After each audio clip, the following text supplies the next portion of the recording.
బాగుంది జగన్మోహన్ రెడ్డి గారు. మరి మీరు ఇక్కడికి వచ్చేదానికి ఈ జన సమీకరణ ఏంటండి?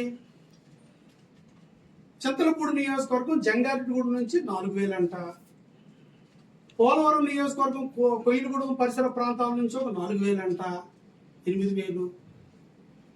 రాజానగరం నియోజకవర్గం నుంచి ఒక 4,000 అంట, అనపర్తి నియోజకవర్గం నుంచి ఒక 2,000 అంట, అదేవిధంగా రాజమండ్రి రూరల్ రాజమండ్రి సిటీ నుంచి ఒక 6,000 అట, కొవ్వూరు నియోజకవర్గం నుంచి ఒక 3,000 అట, తాడేపల్లిగూడెం నియోజకవర్గం నుంచి ఒక 2,000 అట, అలాగే నిడదవోలు నుంచి కొంత, ఉంగుటూరు నుంచి కొంత, ఇలాగా జనాన్ని పోగొట్టి తరలిస్తున్నారు. దేనికోసం? మీ అంశం ఏమో రైతుల కోసం అన్నారు. ఓకే, రైతులు ఉంటారు, మీరు వెళ్ళండి, కలవండి, బాగానే ఉంది, దానికి మేము ప్రశ్నించట్లేదు. ఒక reserved constituency, SC reserved constituency మెట్ట ప్రాంతంగా ఉన్న గోపాలపురం నియోజకవర్గం మీద మీ యొక్క దండయాత్ర ఎవరి మీద? ఈ జనాల సమూహం సమీకరణ దేనికోసం? ఈ జనబలాన్ని చూపించాలి, ఈ జనబల ప్రదర్శన కోసం, దేనికోసం? ఎవరి మెప్పు కోసం? ఎవరిని మోసం చేయడానికి? ఏం మోసం చేయడానికి? ఓకే, ఒక నాయకుడు వస్తున్నారు అంటే మాజీ ముఖ్యమంత్రిగా చేశారు, మీరు ఒక పార్టీ అధినేత, ఖచ్చితంగా స్వచ్ఛందంగా వస్తారు కొంతమంది. అది వదిలేసి ఈ టార్గెట్లు ఏంటి, ఈ జన సమీకరణలు ఏంటి? ఒక రిజర్వ్డ్ కాన్స్టిట్యున్సీలో వీళ్ళందరినీ తీసుకొచ్చి ఎలాంటి శాంతి భద్రతల విఘాతం కలిగిద్దామని మీ ఆలోచన? ఎందుకు? ఆ అవసరం ఏముంది? బల నిరూపణ అవసరం ఏముంది ఇప్పుడు జగన్మోహన్ రెడ్డి గారు? మా భయాలు ఏంటంటే మా గోపాలపురం నియోజకవర్గం కానీ, చంద్రపూడి నియోజకవర్గం, పోలవరం కానీ ఎక్కడ శాంతి భద్రత విఘాతం లేదు, చాలా ప్రశాంతంగా ఉండే నియోజకవర్గం. మీరు ఈ రౌడీ మూకలను వేసుకొచ్చి అక్కడ ఇక్కడ జనాలను పోగేసి తరలించి ఆ రోడ్ల మీద తిక్కిసేలాగా దోసి ఆ డ్రోన్ షాట్ల మీద అయ్యి తీసి వెనకాల ఎలివేషన్ షాట్లు 4 మ్యూజిక్లు వేసి అంతటోడు ఎంతటోడు వీరుడు సూర్యుడు అని ఈ బిల్డప్ల కోసమా? దేనికోసం? ఒక రిజర్వ్డ్ కాన్స్టిట్యున్సీలో ఏంటి దందా, ఏంటి హడావిడి ఏంటి? మీరు వస్తే మేము ఎప్పుడు వ్యతిరేకించాం. ఎస్, రైతులకి బాగా తెలుసు, విత్త నుంచి విక్రయం దాకా మోసపోయిన రైతుకి ఆ కన్నీటి యొక్క బాధ, కడుపు కోత అనుభవించిన రైతుకి మీ పట్ల ఎప్పటికీ సానుకూల దృక్పథం రాదు. మీరు రైతు వేషం వేసుకున్నా రైతులు మిమ్మల్ని నమ్మరు, ఇది సుస్పష్టం. మీ గురించి చాలా క్లారిటీ ఉంది. పెద్ద 11 సీట్లు ఎందుకు ఇస్తారండి? 150 నుంచి 11 ఎందుకు లేకపోతే పూర్తిగా మిమ్మల్ని పూర్తిగా తిరస్కరించారు ప్రజలు. కానీ ఈ యొక్క జన సమీకరణాలు, ఈ దండయాత్రలు దేనికోసమో మీరు జవాబు చెప్పాలి జగన్మోహన్ రెడ్డి గారు. మిమ్మల్ని వదలం. ప్రశాంతంగా ఉన్న మా మెట్ట ప్రాంత రిజర్వ్డ్ నియోజకవర్గాల మీద మీ దాడేంటి? ఈ హడావిడేంటి? ఈ యొక్క ఇన్ఛార్జీలు వేయడం ఏంటి? వాళ్ళు వచ్చి ఇక్కడ మా నియోజకవర్గాల్లో ఈ దందాలేంటి? మా భయాలు ఏంటంటే రేపొద్దున్న బ్లేడ్ బ్యాచ్లు, గంజాయి బ్యాచ్లు ఎక్కడైనా విధ్వంసం సృష్టిస్తాయి. మా అనుమానాలు మాకున్నాయి. హ్యాపీగా ప్రశాంతంగా ఉంది. 3 రిజర్వ్ క్యాండిడేట్లు మెట్ట ప్రాంతంలో మా శక్తికి మించి మొదటిసారి మాకు అవకాశాలు వచ్చినాయి. మా శక్తికి మించి నిత్యం శ్రమిస్తూ ప్రజల్లో మమేకమై ఒక రైతు సంక్షేమ పాలన అందిస్తూ ప్రజలకు నిత్యం సేవ చేస్తూ అటు సంక్షేమంలోని ఇటు అభివృద్ధిలోని కానీ 3 కూడా దూసుకుపోతున్నాం. మా నియోజకవర్గాల మీద ఏంటి కుట్రలు ఏంటి? ఈ విధ్వంసాలు ఏంటి? మీరు జవాబు చెప్పి తీరా.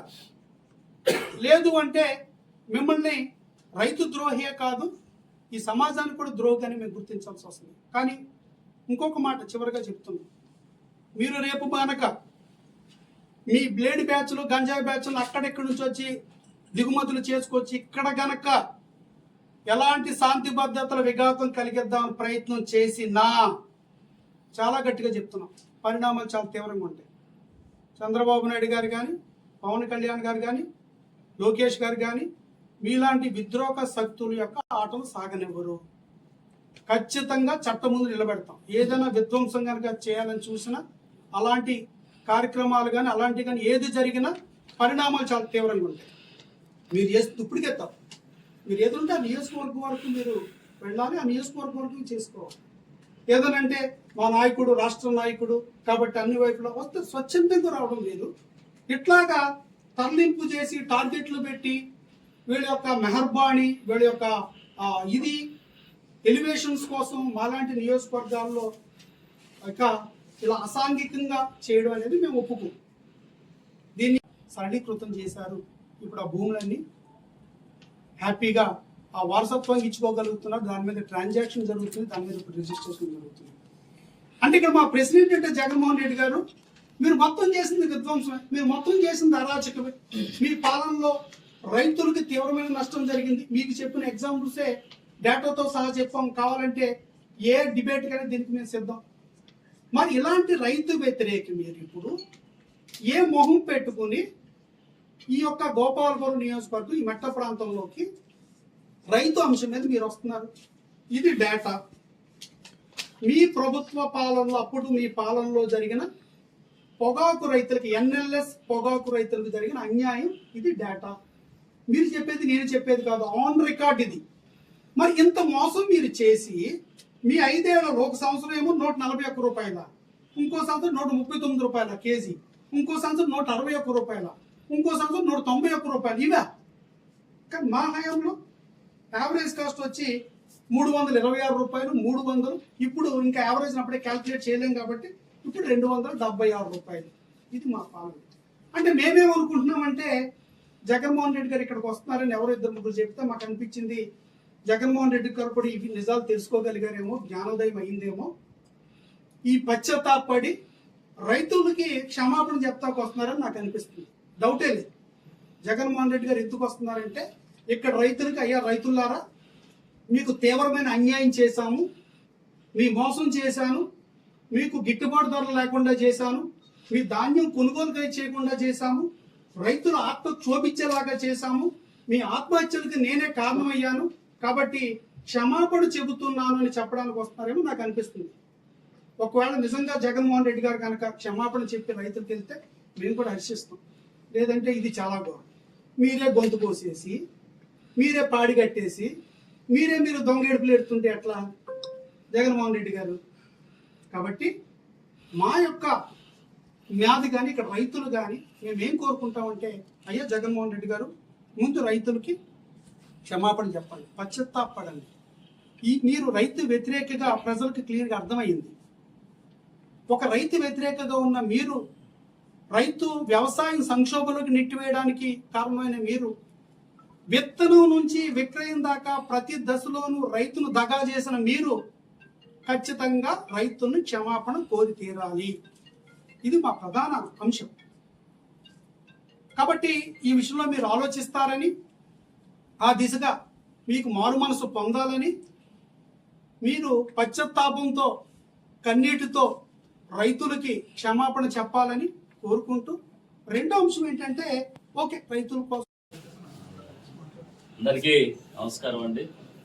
ఈరోజు ఈ మీడియా సమావేశానికి చేసినటువంటి మీడియా మిత్రులకి, అలాగే గోపాలపురం ఎమ్మెల్యే అద్దిపాటి వెంకటరాజు గారికి, రోషన్ గారికి, చంద్రపూడి ఎమ్మెల్యే, అలాగే మా రైతులందరికీ కూడా ప్రత్యేకించి ధన్యవాదాలు తెలియజేస్తున్నాం.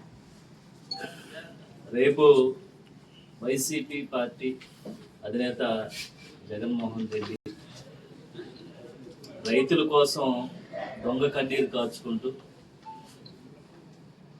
అలాగే రైతులకు ఏదో సానుభూతి చూపిస్తున్నాం అనేటువంటి ఒక నెపంతో మెట్ట ప్రాంతం అయినటువంటి గోపాలపురం, పోలవరం, చింతలపూడి నియోజకవర్గాల మీద ఇలాంటి దొంగ కన్నీరు కాచుకుంటూ రేపు ఒక భరోసా యాత్రని పేరు పెట్టి రావటాన్ని మేము తీవ్రంగా ఖండిస్తున్నాం.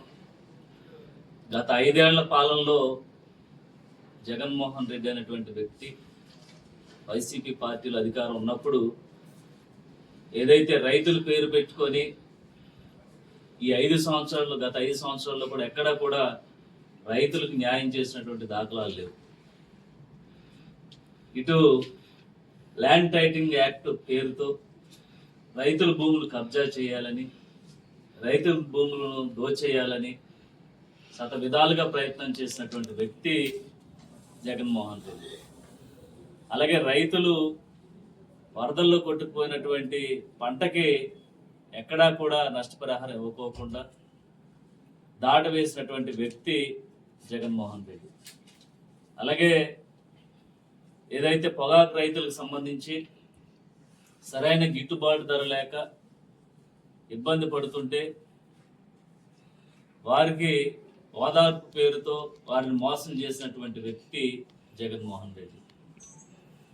అలాగే రైతులు గత ప్రభుత్వంలో ఎక్కడా కూడా ఒక సబ్సిడీ పేరుతో పైపులు కానీ ఎరువులు కానీ అలాగే వారికి సంవత్సరానికి పెట్టుబడి రూపంలో ఎక్కడా కూడా ఇచ్చినటువంటి దాఖలాలు లేవు.